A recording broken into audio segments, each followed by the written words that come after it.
Let's bring in Jets special teams coordinator Brant Boyer. Before we jump into the film room, the virtual film room, wanted to see how you and your family are doing, Coach. Everybody's good here, my man. Just trying to lock down and get some work done, and you got a little free time and on the weekends and stuff, which is good. You know, usually we're at baseball games and everything till 9:30 every night, 7 days a week, I think. But now you get a little time where they're not playing and everything like that. But it's been good. You know, the meetings are going well, and it's been good time to spend with the family and stuff. So, you know, really enjoyed it so far. Let's jump into the virtual film room. In the third round, the Jets selected Ashtyn Davis out of California. Obviously, a very productive defensive back who played mostly safety for the Bears. But interesting backstory. This is a guy who was a walk-on track and field athlete at California. Then he made his way onto the Cal football team, Brant. And on this return, he takes it to the house.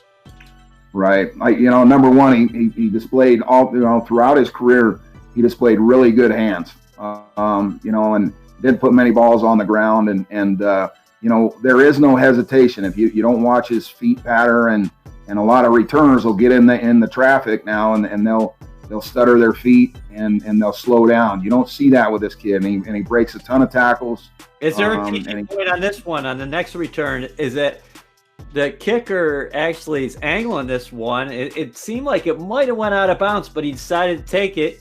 And then he cuts up field, and we see his athletic ability. Yeah, I mean, these are the hardest ones as a returner. Like, you get pinned in outside the numbers like that. They're the hardest ones to return because you can't get them to the field because all the speed. You see the 1 and 2 crashing in. They're running a stunt right there. He sees a hole away from where the return was going to go, and then you see the athleticism here where he jumps over the player and fights for extra yards.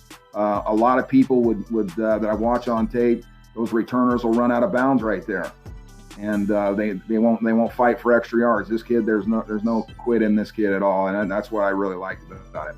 So not only did he return at Cal, but he was part of the coverage units. What did you like from him? What you saw on tape here? Well, you're going to see right here, he's the first kid down. I mean, he is really fast, and I'll tell you what else I like is his toughs. This is a touchback ball, but I would have loved to have played next to this kid, because you're going to see him right here. This kid is 6-7 yards down the field, faster than everybody else. Watch him use his hands right here.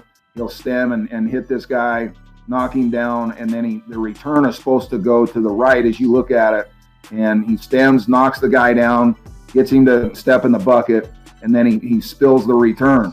And so you have to have 2 blockers to block him all the time. That is what you want from a penetrating 5. Now keep in mind, he was starting every snap and on defense, and now he goes out there and gives that kind of effort on special teams, and then he's returning, and then he's doing everything else. That is the kind of dog mentality that you look for, and at least for me. A guy's playing 80 snaps on defense, and then he's going to come back and he's going to play like that on special teams. Those are the guys that I want on my team.